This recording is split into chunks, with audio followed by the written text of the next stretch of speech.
Today's Acoustic Alternatives, once again brought to you by Grove Studios, the space that I've been doing the podcast in since, September of 2020. Is that when I started doing this?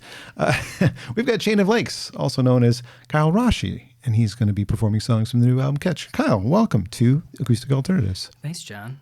I know that you get a lot of Slack-ish stuff about your name because it's been mispronounced so many times. And humorously, I thought, if you'd become a dermatologist, you'd have been okay with the wrong pronunciation, I think. Cause, I probably would have named the practice after some sort of mispronunciation, I'm sure. But I can see how it could easily be pronounced because sometimes I find myself wanting to say it the wrong way, too. It's not a phonetic last name, that's for sure. But and that was certainly part of the motivation to call it a band name. But is it really a band anymore? I mean, I don't know that you have a band. Well, I do when the occasion presents itself that it would necessitate a band. It's definitely the name of the music I'm putting out. Well, the new album is excellent. It is called Catch. Here's my autographed copy for you to browse. You can find. Are you selling the CDs online, or are they only at shows? I'll probably figure out a way to do that. That first batch that I ordered was I didn't really have enough to do that. I kind of stocked up for the foreseeable shows that were up there, but I'll probably put them on Bandcamp or through the website pretty soon here. Okay, very well. We'll direct people there a couple of times throughout the interview, but if anybody wants to if anybody wants a physical copy, they can email me through the chainoflakesongs.com. Okay. Well, you have a guitar. I do have a guitar. And you have songs. I have some songs. And we're going to talk about the album. We're going to talk about your career. We're going to talk about lots of things. But how about a song first? Let's do that. What would you like to start with? I'll start with the title track. All right, here's a song from the album Catch, which is one of many that talks a bit about Kyle's family. This is the title track to the first record, the title track to the last record. It's called Catch.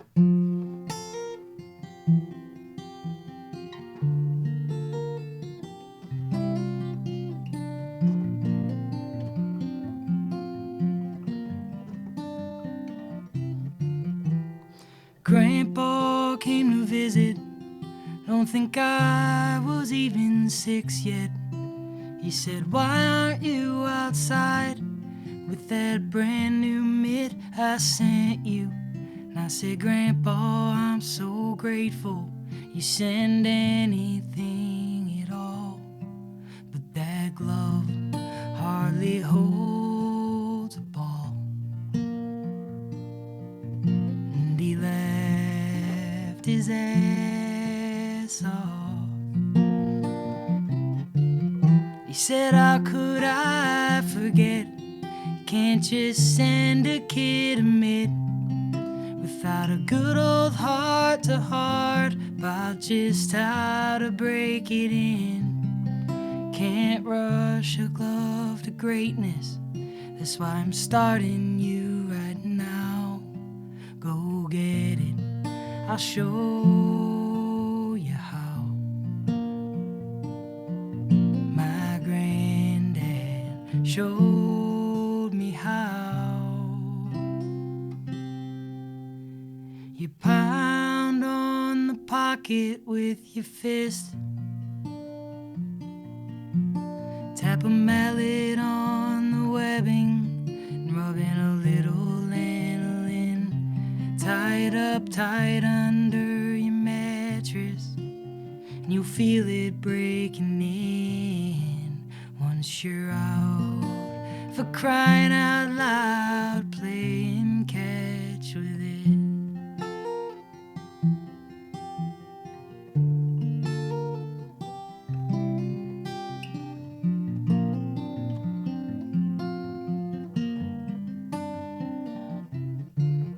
Those summers that he came felt like more than just a game. We'd spend all those hours outside just shagging flies and reacquainting. And I'd say, Grandpa, I'm so grateful we found all this time to talk. But come on, man, could you throw the ball?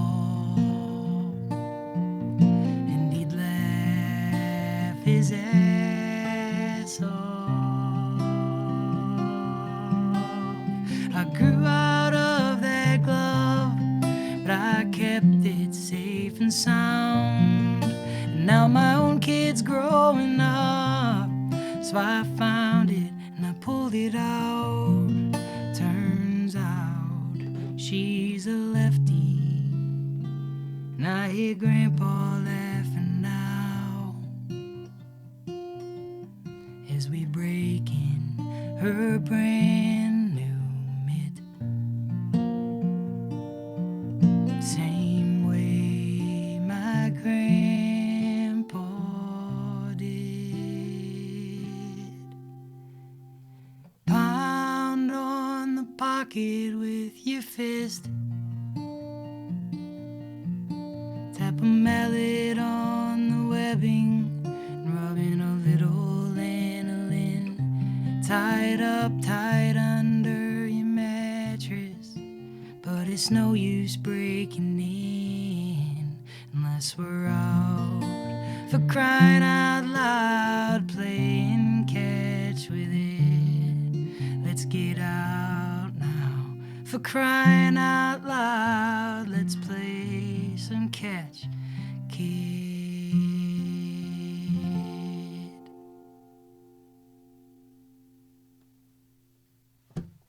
Chain of Lakes on Acoustic Alternatives. Kyle Rasche is here playing songs from the just released new album, and that is the title track. It is called Catch. You can learn a lot about your family if these are autobiographical songs on the record. Songs about your daughter, your wife, your dad. Yeah, And, it's true. I guess write what you know, right? That's right. There's a lot of parenting going on these days, so it definitely bleeds into the projects. And if that's what your voice sounds like after 2.5 hours in the car and 10 minutes of like just milling around with me for a second, you sound great, just like right out of the car. Wow. Thanks, John. Wow. So good. I might even like that version better than what's on the record, but shh, don't tell anybody. It was just raw and honest and beautiful. I hope it's better live, right? That's what everyone hopes. Well, that's a good way to kind of get into let's learn a little bit about a younger Kyle. Is that a true story? Is that a story about you and your grandfather? Yeah, there's some truth to it for sure. My dad's old man used to come, and he was not an athlete. He was a Kyle fan. He would do whatever I wanted. I remember him playing catch in the backyard. He'd have those like gold toe socks and a pair of shorts that probably his only shorts that he had for the last 50 years. And he'd go out and he'd play catch with me a little bit. But that song's a little bit about, it's a mix between who my grandpa was and the grandpa that I want to be. And then the bit about my daughter being left-handed and not being able to use my childhood glove is definitely true. But it was the neighbor kid that taught me how to break in a glove. Okay. But yeah, there's some truth in it for sure. And one of my buddies, Justin Stovepipe Stover, we during the pandemic we were just trying to get each other to write and trying to hold each other accountable. And he put out a baseball prompt.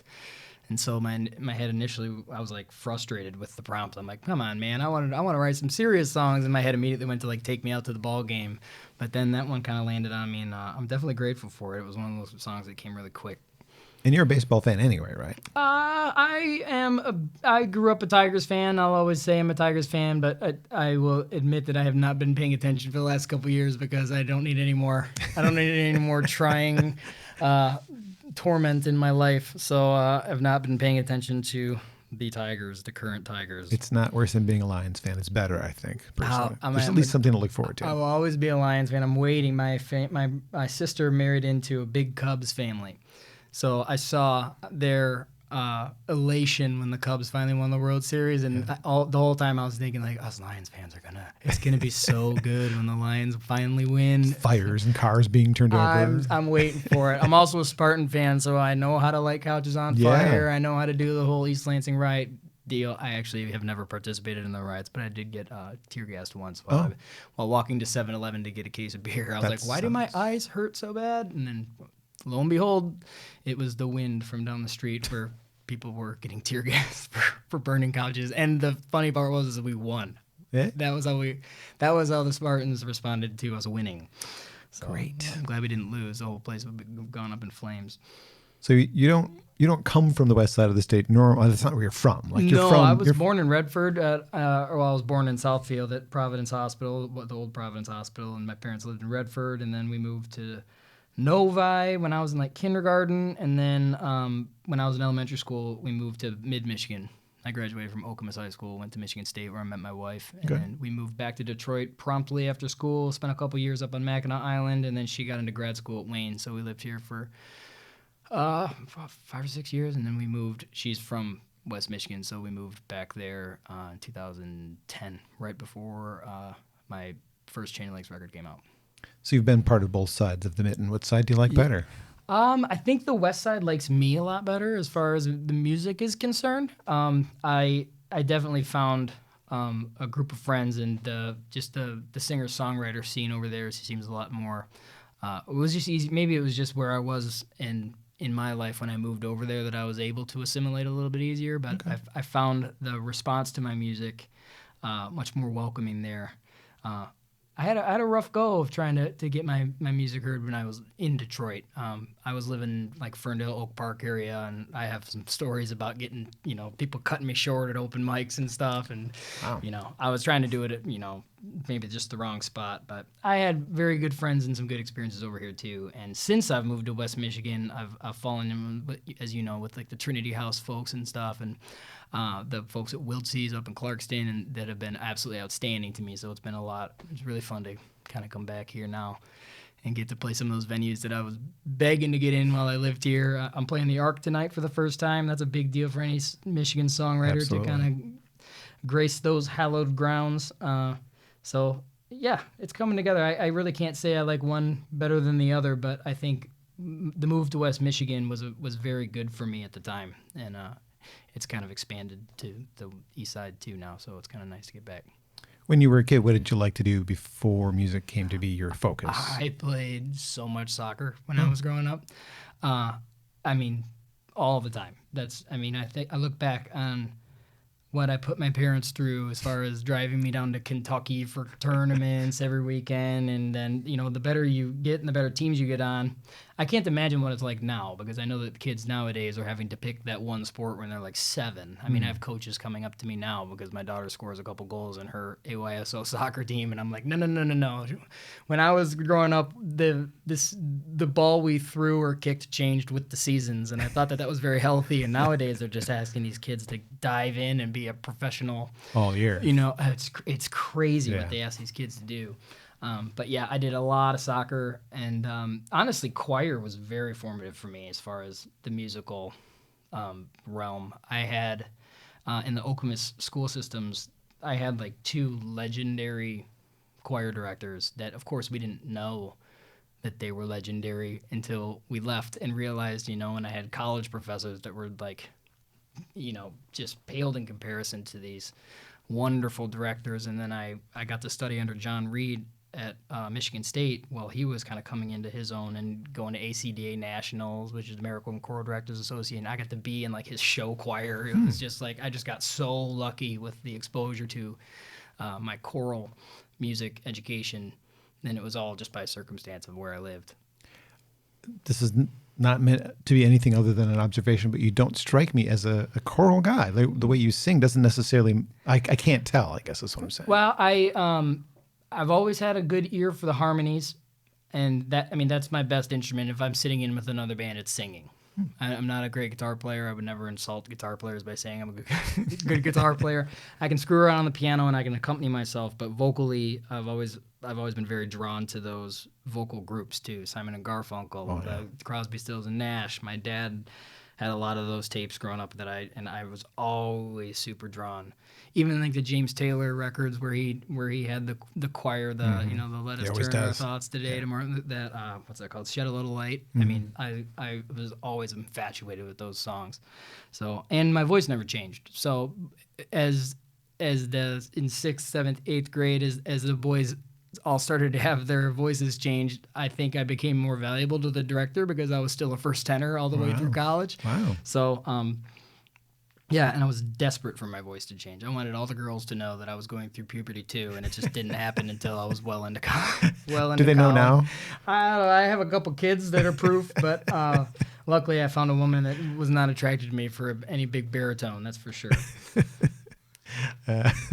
Okay. Are your kids anything like you, a young you? That's a good question.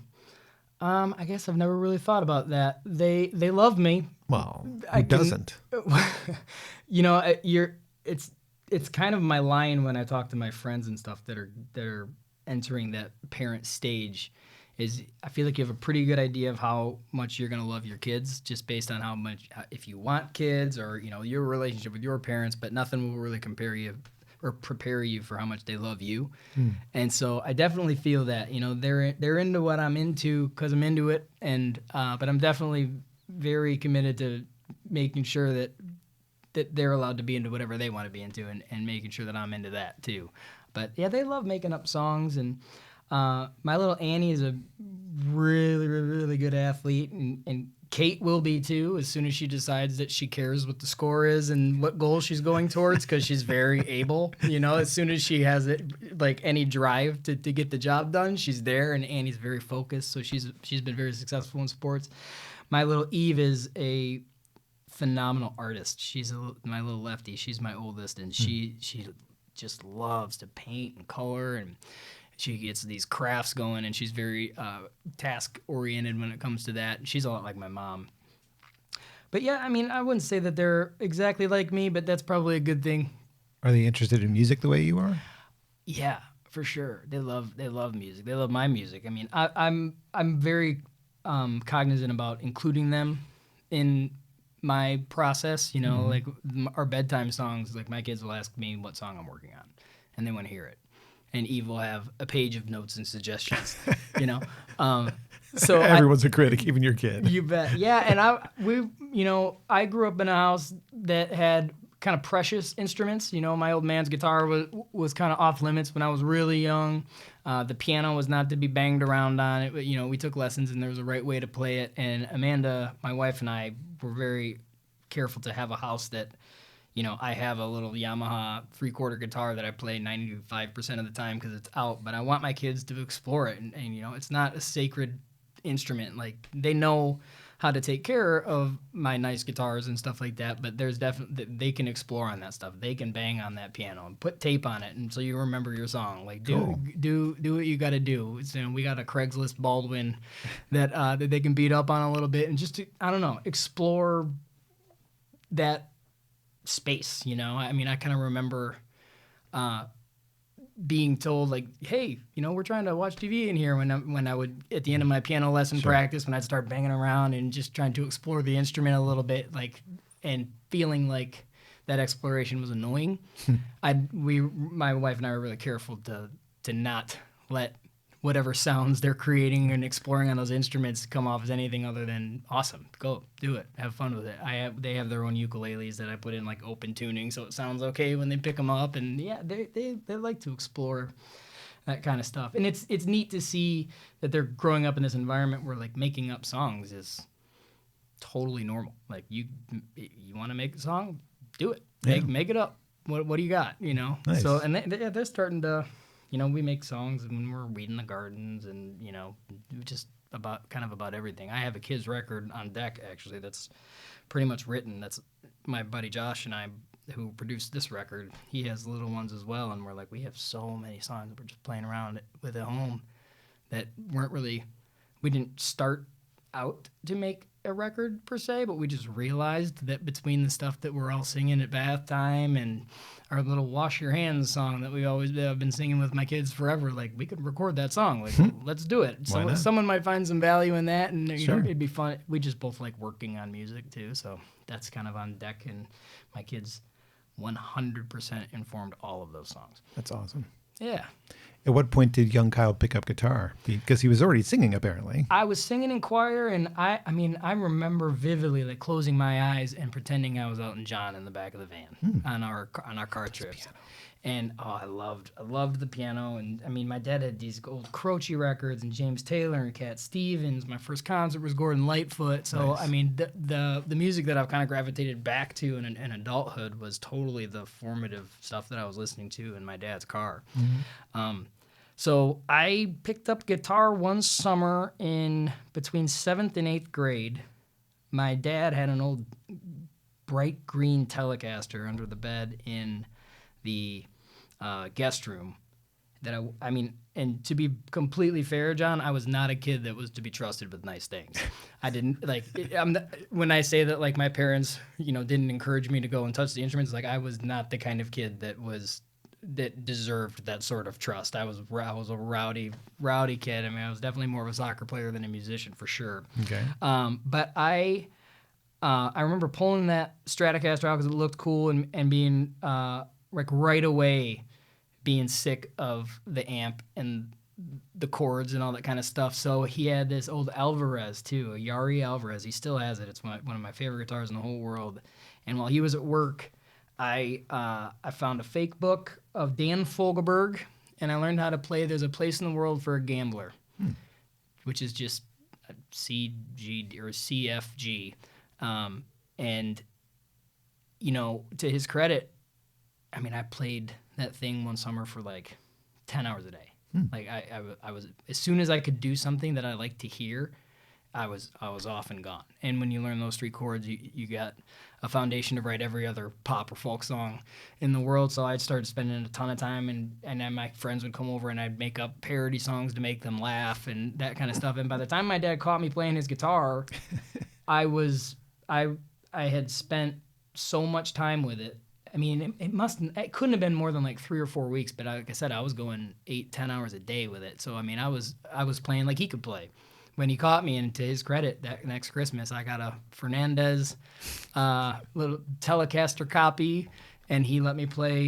He put me in lessons with John Campbell in Lansing, who's a legendary player. He has a band called the Peppermints, and that was that. I took a couple summers of guitar lessons and just started making up my own stuff.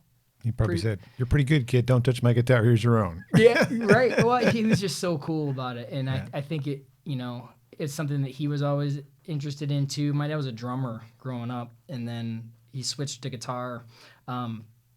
He actually lived with Terry Burkett, who's a mutual friend of ours, and Terry's an unbelievable guitar player. So I think my dad was like, "Oh, I want to play guitar too." So that old Yari Alvarez was Terry's, and my dad still has it. It's such a beautiful instrument. And so, yeah, that's, we still play together. We would do our music weekends up north on the Chain of Lakes, which is what I named my band after. My family's had property up there forever. And, we still play music together. I'm glad you picked up a guitar back then. I would like you to do it again right now. Yeah. What would you like to play next from Catch? I'll play Brave Marie. All right. This song, I got to tell you, I mean, it's so catchy. It's an earworm for me. Yeah. It's a science lesson for kids. And I want to know how you came to write it. Were you helping one of your kids with a class project or something? We have these books for them that we read before bed called Bedtime Stories for Rebel Girls. These Rebel Girls books is like a series, and it highlights all these fantastic, very influential women throughout history. And one of them is Marie Curie. And I've worked in radiology for day jobs and such, so I've always seen that very deformed first X-ray ever taken of her hand, probably with very. She died of gross overexposure to radiation, obviously. But this picture of her hand is not healthy. She must have already had a very progressed disease state when she took that. But so I remember seeing her before, and so I already had kind of an interest in that and just what she went through as a female. She was born in. She was born in Warsaw when girls weren't even allowed to go to college. She ended up getting a scholarship to Paris, where she basically, I think she became the first female professor at the University of Paris, and just discovered and taught everybody about radiation, which has obviously revolutionized medicine as we know it today. So she was a very influential woman. So this is just screwing around on a guitar after reading with the kids, and I was like, oh man, I think I had that first verse, and I was like, I think I could finish this up. And I mean, this is another one that just came super quick that night. But it ended up getting me down to Kerrville, Texas for in a songwriting competition, and that kind of elevated my career, and we got a lot more people listening to my music. So I'm grateful to this song for sure. And it's called Brave Marie.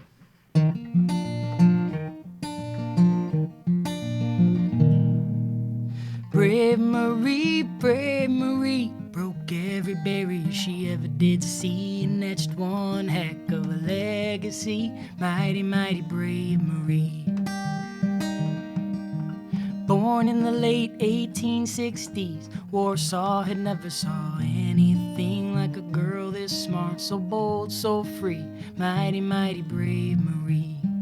Only 10 when her mother succumbed to TB. Wouldn't be her last brush with tragedy. She took after Dad academically. Mighty, mighty smart Marie. Government said college boys only, so she found a secret flying university. Put her sister through school, made her money tutoring. Mighty generous Marie. Brave Marie, broke every barrier she ever did see. Armed only with her wits, she stormed Perry. Mighty, mighty brave Marie. Dead broke, living on toast and tea. Masters of physics by 93. And the next year she followed with a math degree. Head of the class, Marie. In 95 met physicist Pierre Curie. Finally found a fun kind of chemistry. Wasn't one short year before the wedding. Man and Marie Curie. Oh, they made elemental discovery. Named polonium after her home country. Isolated radium by 1903. The all-star team Curie. Brave Marie, broke every barrier she ever did see and taught radioactivity. Mighty, mighty brave Marie. In '06, Pierre, he died tragically, left behind a widow on a pile of grief. She took on his job, the First Lady, Professor Madame Curie. You know she didn't even want it when they told her she had won the Nobel for physics. She was the one and only woman, and it wouldn't even be the last one for brave Marie. 'Cause in 1911, more history. Second Nobel, now she's still the only one to be awarded in physics, then again in chemistry. Mighty groundbreaking Marie. Brave Marie, broke every barrier she ever did see. Didn't want a bit of credit, just a whole lot of peace. Mighty, mighty brave Marie. Then war took over 1914. She kept her head down working radiology and made the world's first field x-ray machine. Mighty heroic indeed. But then all her hard work found a cold hard link between radiation and her blood disease. Took her down quick, left the world to grieve. The late great brave Marie. You could spend years counting all she achieved. Showed the world a woman's got a mind to speak. Gave all her daughters a real chance to dream like the late great brave Marie. Brave Marie, broke every barrier she ever did see and etched one heck of a legacy. Mighty, mighty brave Marie. Mighty, mighty brave Marie. Mighty, mighty Madame Curie.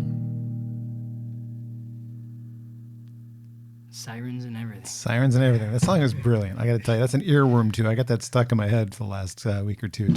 It's a good thing because it's a really catchy song. Thank you. And it has, there's things to learn from it. It's a very useful song. Yeah. Your kids could use it at school and say, "Look, I wrote this for my dad." My niece Maria did a project. They had to pick like a character through history, and by circumstance, she got Marie Curie. So I sent it down to her.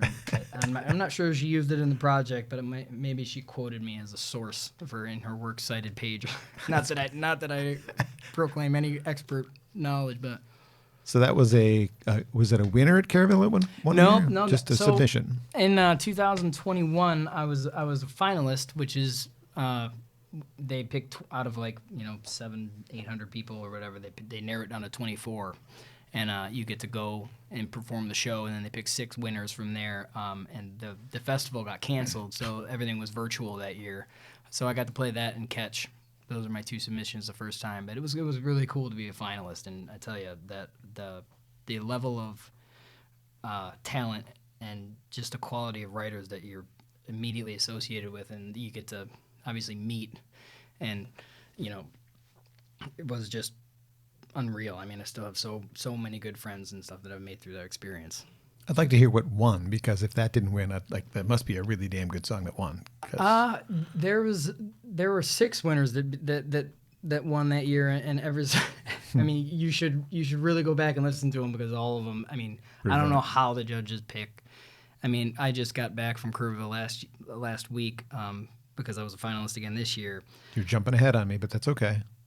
I mean, when you're sitting there listening to all these people go up and play, it's I don't know. I don't envy the judges at all. And it's obviously subjective, right? Sure. I mean, we all have our own. I mean, I turn my favorite songs off sometimes because I'm not in the mood. So it all comes down to who's judging and everything else. And where you're at that day. Yeah. I'm actually grateful that I didn't win, because it gave me you can't submit again after you're a winner. Oh. So I was able to submit again this year, which I didn't think I had the songs that I had last year, but I got to go back and actually go to the festival, and it was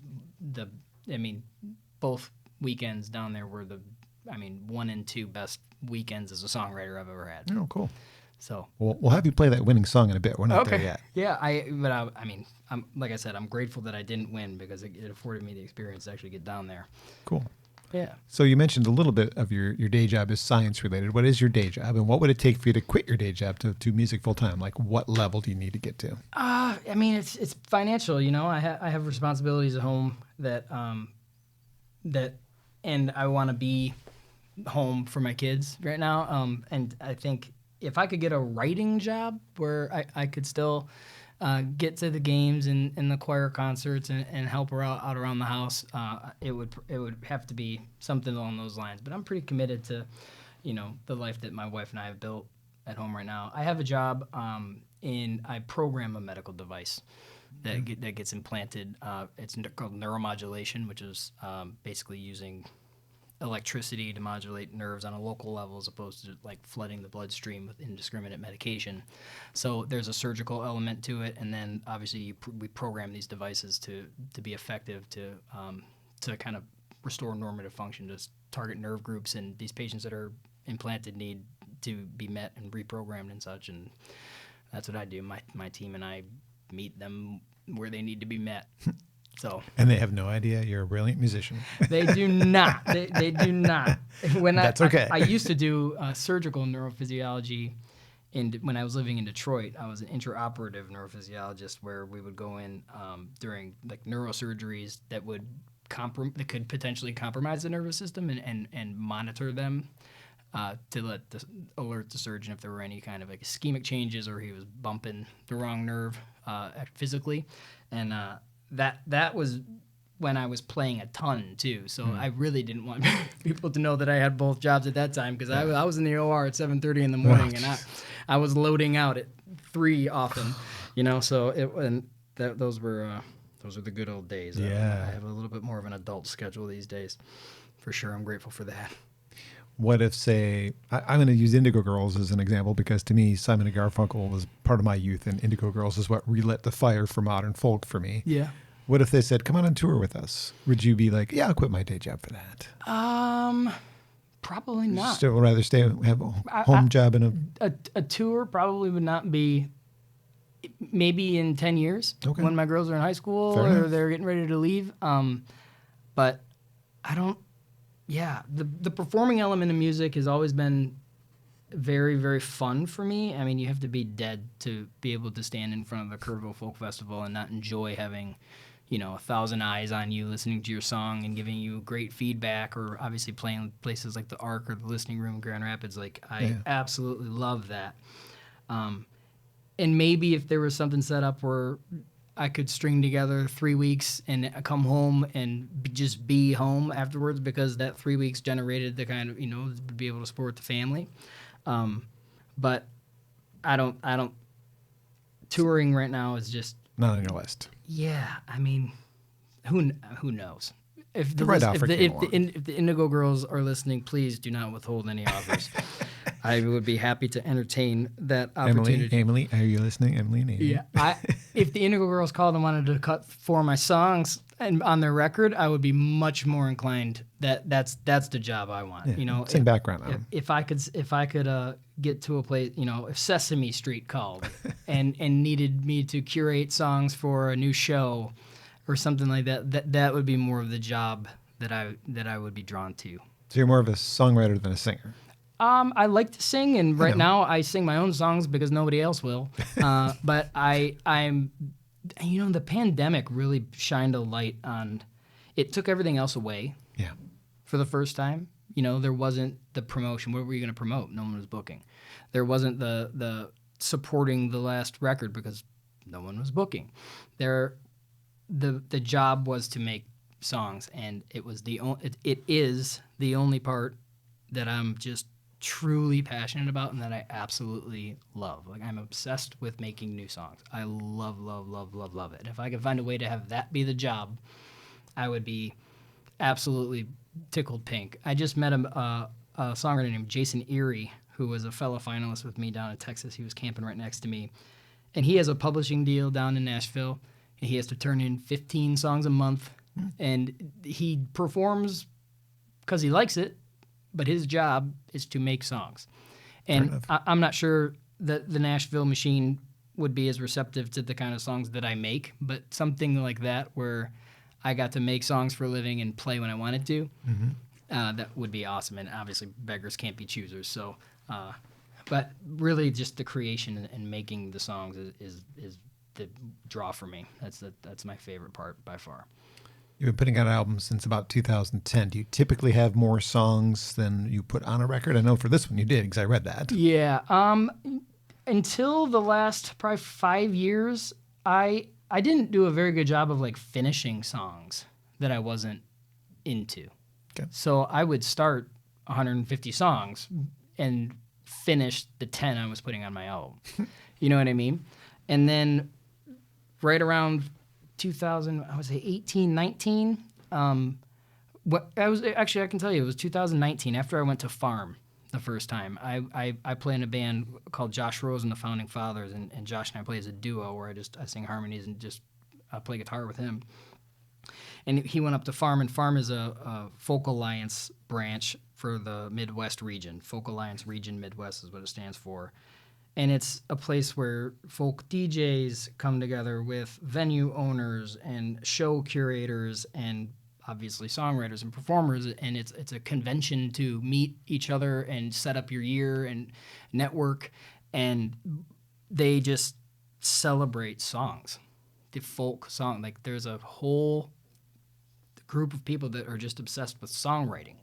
And I had never met a community like that before. And it was, you know, I was 38 at the time. I was almost embarrassed to be finding that at that time and that late in my life, but it changed everything for me. It's when I kind of ditched the band and I went home and I was like, I have a community of people now that just care about songs. And Andy Baker, who is an outstanding songwriter, he lives in Gobles, Michigan.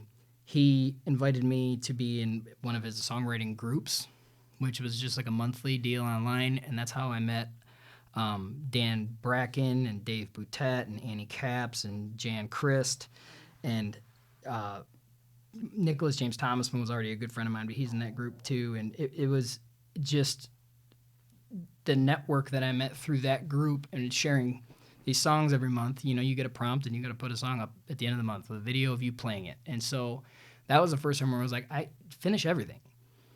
Cool. And it was a lesson for me in, you know, you might have the song that you're not that gung-ho about. You have a good verse and a decent chorus, but it's not really cutting it for you. But when you have to finish and turn it in, that chorus might be an amazing bridge, and then you write a better chorus, and next thing you know, it's on your album. And the only reason that you found that is because I finished it. And it really changed my work ethic around songwriting. I think that I personally, I can only speak from my own experience, but I think I get better at songwriting when I don't want to write, and I make myself go out to work. Really? And I make myself do that all the time now. And it's that way when the inspiration does strike, you just have these muscles built up, to channel it into more of a pure expression, I guess. But I've really changed my focus from sitting around waiting for that song to hit me to making those songs. You know, taking those jokes that you have with the kids and finish it, have it be a song. So now for the first time, I mean, I have 200 songs sitting around. I just and when I went in to make this record, I went in and cut 30 some demos for Josh, and he picked the 11 and he produced the record, and it's helped me kind of pull back a little bit from self-producing everything. I mean, all the records that I made before, it was like me and an engineer or a studio owner in the studio, and I was making all the decisions. I was picking who was going to come in and play and what they were going to play, and I'm not a producer. I mean, we talked about it a little bit off air, but I don't even care about audio quality all that much. Like, I don't have that great stereo at home that a lot of people have that are audiophiles that really are interested in that element of music. For me, it's as good as the song. So this new approach and having a stockpile of songs that I'm proud of has just made each of them less sacred, I think. So I didn't feel like there was any like risk of like wasting that great song. Like I let him do what he wanted with the tunes, and I have more. I am the manufacturing facility. Cool. I made that one. I can make another one, and it's really helped me. Just kind of get out of my own way by not wearing so many hats. I'm the songwriter. For the first time, I was talking about this the other day with one of my friends. When people ask, oh, are you a musician? Yep. What do you play? I say I write the songs. I don't say I play guitar or piano because I don't. I mean, that would be insulting to someone who's studied piano or guitar, and I can accompany myself, but I'm a songwriter. That's what I bring to every band I've ever been in. I'm not interested in being in a band if I'm not the worst musician in the band. The band's not good enough. I don't want to make mediocre music. I'm very comfortable surrounding myself with amazing players, and I've been super fortunate to have many willing to help me celebrate these songs. But yeah, it's just all about the writing. And that's been a comfortable place to be these last couple of years. Well, it sounded like initially you were just like randomly writing songs all the time with your kids, and then you also just indicated that a songwriting prompt really helps you. I guess that helps you finish the song. You start a lot of songs that you don't finish. So there's an accountability to those groups that I really like, and I've started my own group since then called the Song Hall. So I mean, I'm writing at least 2 songs a month now. That's not all I write. My group is a little less stringent than the Songsmiths, the one that Andy Baker curates, because you have to write to that prompt. He wants that prompt in the song. My group is, we put a prompt up, and if you need the prompt, by all means, please. But if you're writing something else, the goal of the group is to have you writing and to get some feedback for some other talented writers that you respect. It's very secret. The rules that you got to put a song up, and it can't, you don't share it, because a lot of times it's, you're not putting up your best stuff, that's where the work comes in. Mm-hmm. And that's liberating too, to let people hear something that, maybe you wouldn't put on a record. Maybe this is kind of shit. I'm not super proud of this one, but here we go. I finished it, and I've had songs that I thought were just garbage that people come back and be like, dude, don't sleep on that one. I like that. I like that part too. And just getting that feedback from someone you respect is like, oh, really? You kind of hear it a different way, and you're like, oh yeah, maybe I will flesh that one out a little bit. And so, nice. It's become a community thing too, which has been cool. But yeah, those groups have been a neat way to not only, and songwriting is such a vulnerable art form to begin with. So to find a sacred space to share is just been a cool way to meet other writers too. Tell me about the song that you were just honored for at the Kerrville. Well, Kerrville is interesting because this was the 50th year of the Kerrville Folk Festival, and this organization within the festival is called New Folk, where it's a contest for emerging songwriters, and you have to submit 2 songs, which is important for me. I'm not a big contest guy. I live in Grand Rapids where they have art prize, and I've always been like, really? We're gonna reward art. Like, how do you judge it? And a lot of it is popular opinion, which I'm not super into those songwriting groups where, some of them, if you pass that first level, all of a sudden it's like, how many friends can you get to vote for you? and I'm not really interested in those ones. But Kerrville is interesting because you submit 2 songs. You have to have written them in the last 18 months. And I think just the fact that they have to be new, and there's 2 of them. It's a songwriter competition as opposed to a song competition. It's not, don't submit your greatest hit that you've gotten overproduced by some Nashville guy. It's, we want to hear what you're making now.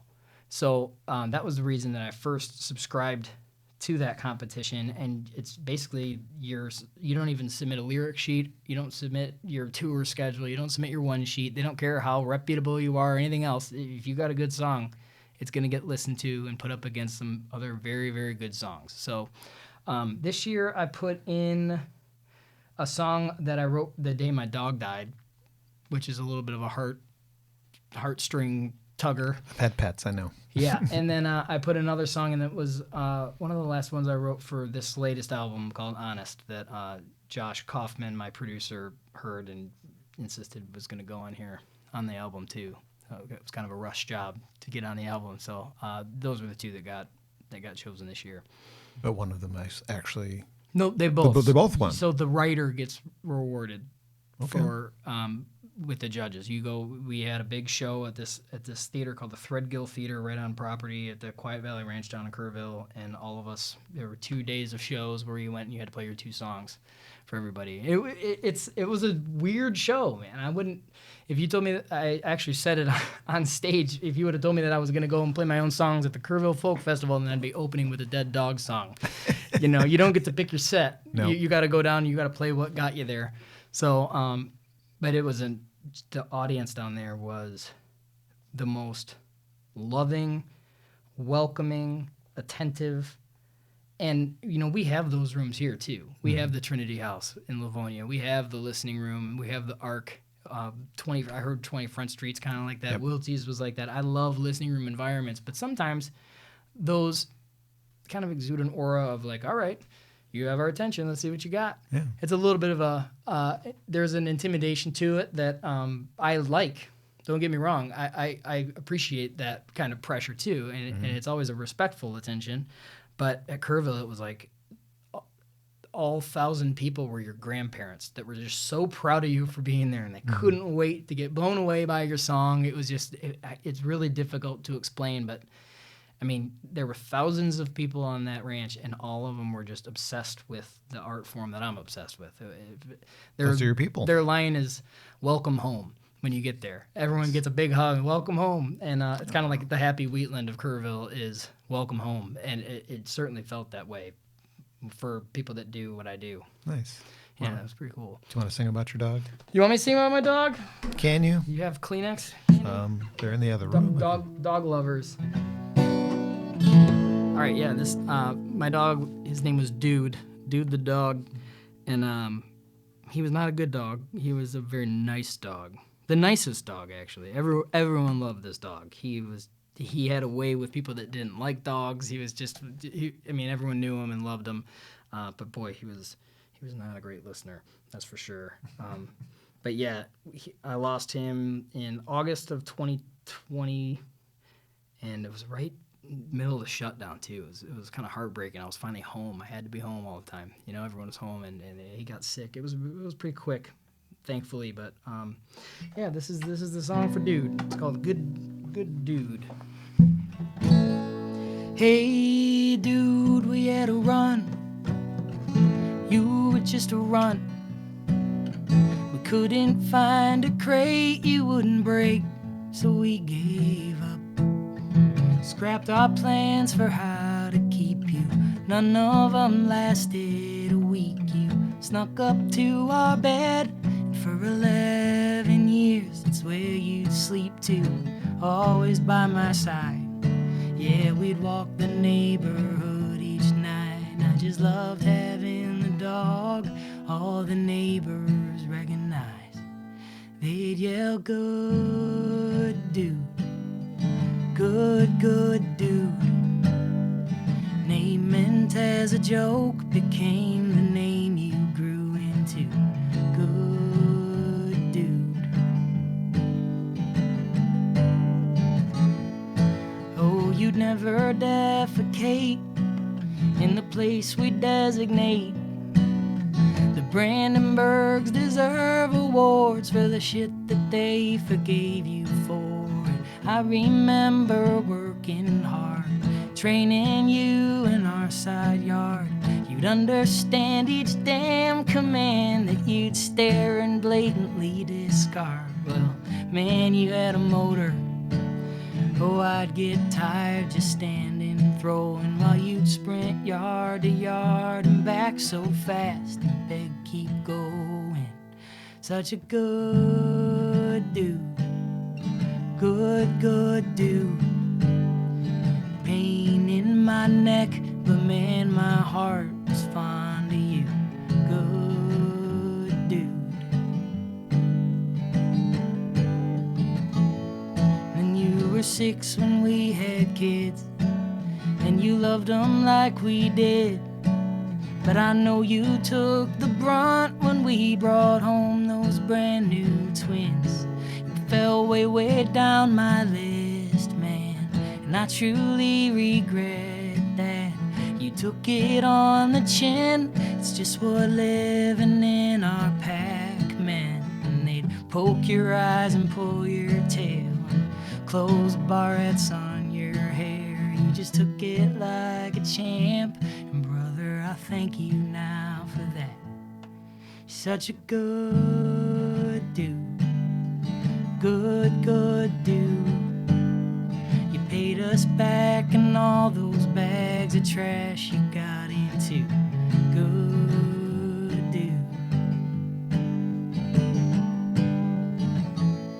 Then you got old before my eyes, and I felt your heart grow tired of trying. You laid your head upon my leg, and that's how we said our last goodbyes. And I swear I stayed right by your side. We'll see you on down the line, and I can't say this enough, but the privilege was mine. Such a good dude, good dude. Saw me at my worst and still gave all the best to you. Good dude, good dude. Easy dog to love, but man, you're a damn hard dog to lose. Good dude.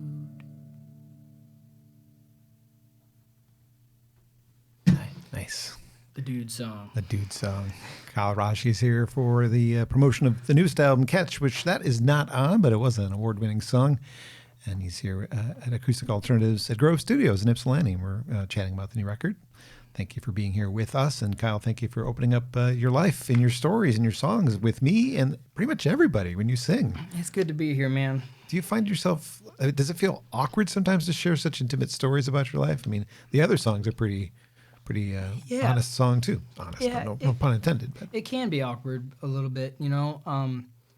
That was one of the things, one of the big shifts when I started writing a lot more in 2018-19 was just making just truth was just write, you know, instead of writing the songs that make me cool, write the songs that make me Kyle, you know. What I know about. You know, I spent a lot of time in my career trying to make records that would be popular, or that would be edgy, or so much energy went into how to make them unique as opposed to how to make them good, you know. And I think the music that I'm drawn to is very honest and authentic. So, yeah, it can get awkward. I mean, there's a song on the new record called Clover that's about, you know, my struggle with, you know, alcohol and other stuff like that.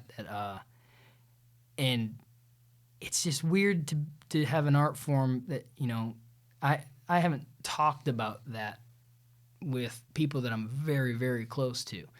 And, you know, before my release show, you know, there's, you know, a couple hundred people out waiting, and we performed the record.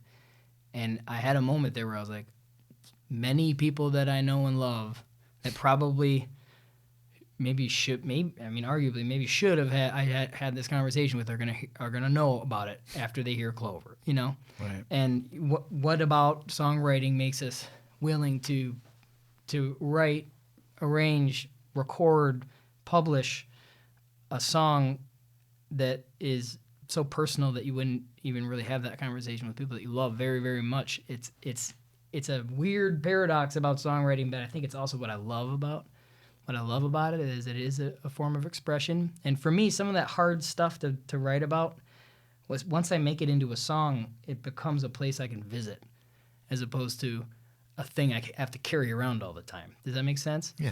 It's not always fun to play those songs. I don't love playing Clover so much. There's I have a song, Sackcloth and Ashes, same thing. That's kind of a big apology song, but it's cathartic for me to make those songs. And sometimes those are the good ones that resonate with people. I've gotten more people DM me since this record came out about Clover that it's totally worthwhile. I'll put up with that uncomfortable moment or that uncomfortable conversation if people are going to resonate with it like that. You know, sometimes it takes living it to say it well, and I think I don't think it's a responsibility of every songwriter, because I love many writers that can write totally fictional stuff, but for me, it's a place that I can put some of that stuff, and I'm grateful for it, really, more than anything. As a listener, because I write. You've seen some poetry. Sure. I appreciate the honesty in the songwriting, because we've all been through a lot in the last couple of years, and I've had my own personal struggles that are not related to a pandemic. And what I've really realized, as much as I've been a music fan all my life, that music and songwriting reminds me that somebody else has been through what I've been through. Yeah. And they sang about it.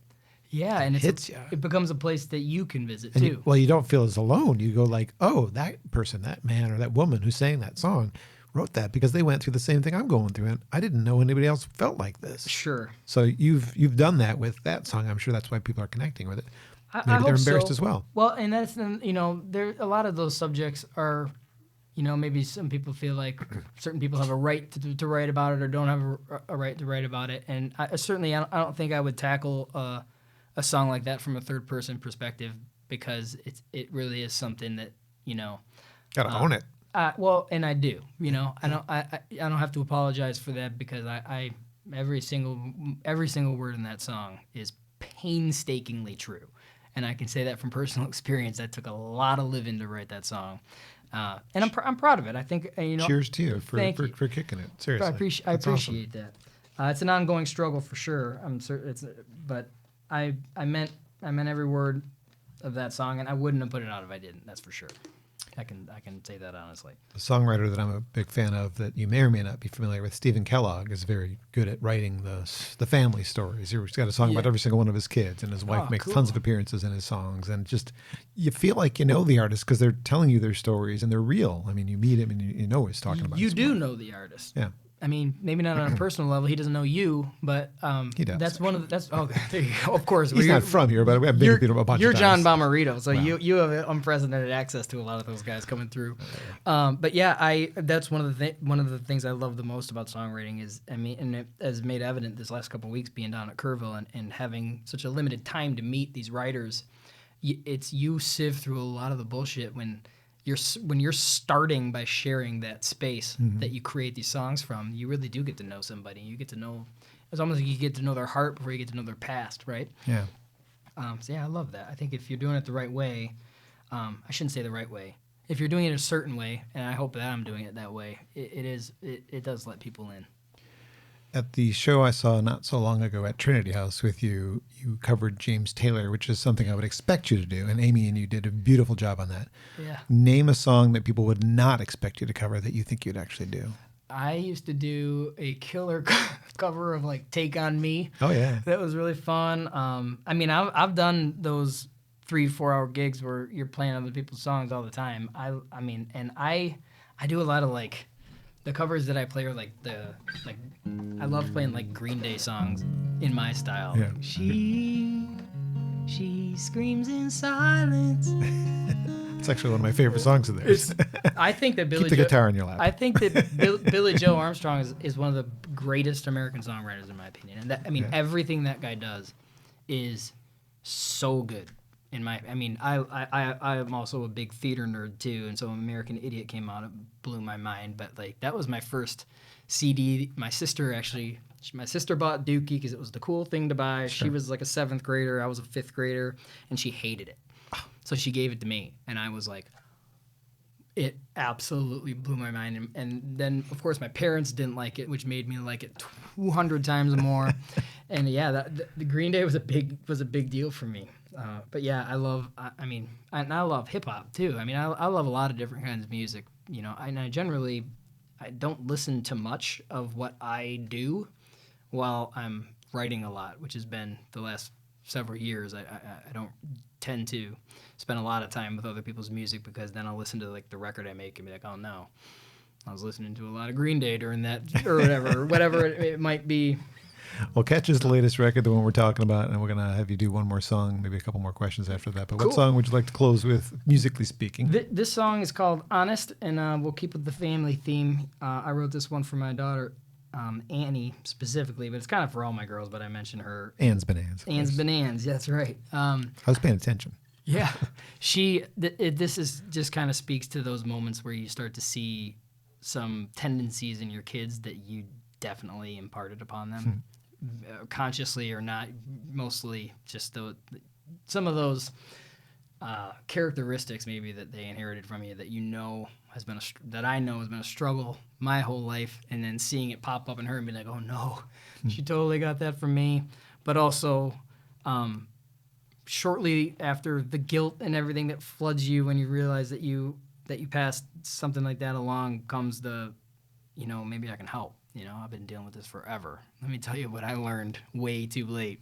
So that was where this one was born, and it's called Honest. It used to be called Anne's Bonanza, but I got talked out of calling it Anne's Bonanza on the record, so we still call it Anne's Bonanza. It'll be our inside joke.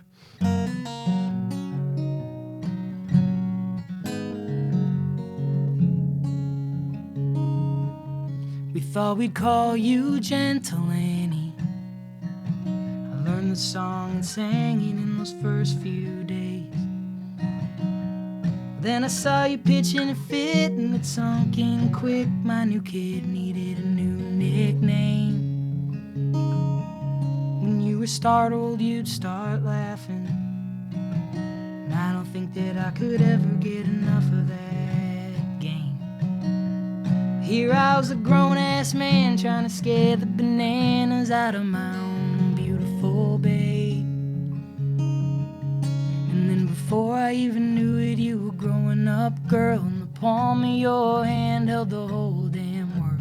My only complaint with this whole dad thing's that you're growing up way too fast for me.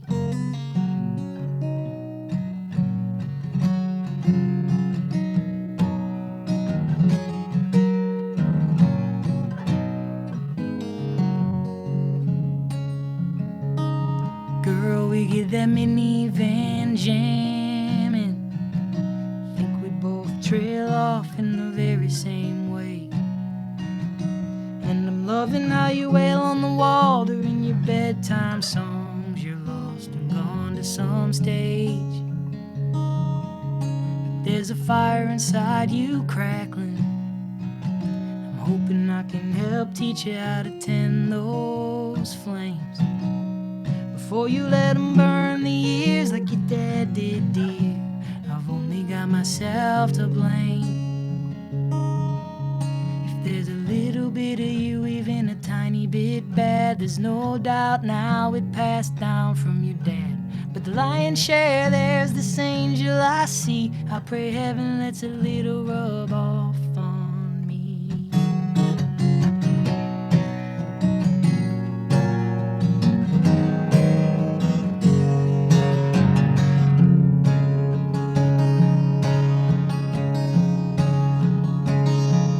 I know my snuggling days are numbered, and I know you can cross without my hand, and I know your name by heart, darling. There's no forgetting my Anne's Bonanza, and And I know darkness might find you, and I know that there's plenty in our blood.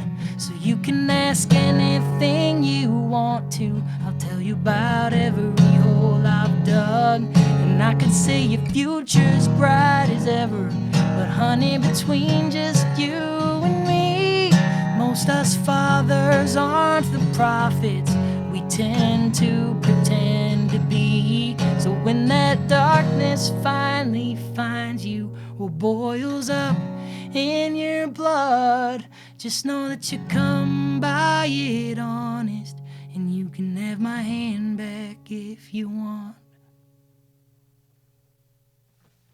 Great tune there called Honest. Kyle Rasche is here on Acoustic Alternatives, and it's from the latest album, Catch. And a couple of baseball analogies here, I guess, or at least connections. Would you sing the national anthem at a baseball game? I used to do it all the time. Oh. That was one of the ways I tried to like get my name out in West Michigan when I first moved there. Nice. And I would do it at Whitecaps games and Grand Rapids Griffins, which is like the I think it's Red Wings. a AAA Red Wings affiliate there.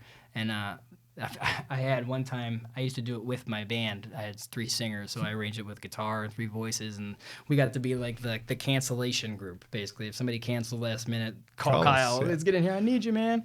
And I did it one time, and the band couldn't do it, and it was just me, and it was the first time I'd ever done it inside by myself at a hockey game. And I got up there, and like I had done it before, and there's something about being able to like hear the people next to you that makes it pretty just like singing in a room. But I got up there by myself, and I went and I, like the echo came back like a second and a half later, and I was not prepared for it. And I would love to hear a tape of that performance because it was a sold out like playoff game, and I was by myself, and I have no idea how I managed to get through that song with that coming back. It was so hard. I have PTSD from the national anthem the last time I did it. But having done live radio where you're doing like a broadcast outside of the studio and somebody has the buttons pushed wrong and that happens in your headphones and you're trying to talk, you're like, oh my God, you just go, what? Yeah, sometimes my phone will do that too, and it drives me nuts. But when you're singing for 12,000 people, the stakes are a little bit higher. Yeah. And it was You had to go with it. It was awful, but I'm proud of myself for getting through it. Who knows? I might have sang the first verse twice or something. I don't even remember. So what's in the on deck circle for Kyle? I hear there's some extra songs from the record that didn't make it. Yep, we're going in later this month on the 30th. We cut 4 that we had actually tracked. So whether or not those make it, I'm going to do another batch I think we're calling it the songs that didn't make the record. Fair enough. And then I have the kids record coming out, the Real Humdingers we're calling it. It was funny, when I was down at Kerrville, I met have you ever heard of the band Trout Fishing in America? Mm-hmm. Those guys are awesome. So I got to hang out with them a little bit, and they write the best kids songs. I grew up loving Rafi and all that children's music. So I'm gonna delve into that world a little bit with Josh Kaufman, who is the producer and owner of Local Legend Recording in Grand Rapids, which is just the best studio. I'm so proud to work with him. We got that one coming up. We're working on artwork for that project right now. The songs that didn't make the record, and then I just wrote a musical last year with Charlie Walmsley and a woman named Patricia Thieler, who's a author out of Washington D.C. So I think we might start trying to like demo those songs as a review and see if we can try to get that produced. That's a play called Chevy Town, so that was kind of a dream for me to write for theater. That's like one of my favorite art forms. Is your high school self right there. Right. I never got the parts though, man. I always got the part in the play that sang the most, that had the most singing responsibility, like harmony wise, that didn't have to act. So I was like baseball player number 3 in Damn Yankees. I was in the Cockney Quartet of My Fair Lady. I was on stage a lot, and I always had to dance and just sing the most without having to actually act. So I could see where the director was pigeonholing me, and I played your talents. I can't act. I wish I could, man, because I absolutely love plays and musicals, and that's a big thing my wife and I bond over. We love to go into those things. Well, I look forward to all of these future projects, and I'm excited about the new record, and I'm glad that we were able to, after months of saying, hey, you got to be on the podcast. So it took us like 6 months to actually make it work. But you got to go to Soundcheck. I do. I get to play with Ken Yates tonight. I'm so excited. And you're welcome to come. I'd be happy to get you on the list. Thanks. So if you would like to come over to the Arc tonight, you're welcome. And thank you for all your support for not only me, but I mean everybody, everyone I talked to that I've said I'm doing this. Everyone in Southeast Michigan that knows I was talking to John Bommarito today knows of you and is equally as grateful for what you do for the people that do what I do. And particularly with I mean, I can speak to my experience, but you have been just a pillar of support. And I remember being in California for a work trip and getting those texts about your poem and stuff. It was fun to work on that with you, and I don't know, it's cool to call you a friend, man. Thank you for having me. Thanks, Kyle. And thanks to Grove Studios. If you want to check out the space online, grovestudios.space is the website, and you can book space to practice your band, do a podcast like I do. If you're a DJ and you want to like scratch your CDs and stuff and make noise without disturbing your people in the apartment next to you, this is the place to do it. Very affordable, 24/7, really cool space, and I'm so grateful for them. Thank you, Kyle, and we'll see each other again soon, I hope. I hope so. Thanks, John. It's Acoustic Alternatives. Thanks a lot.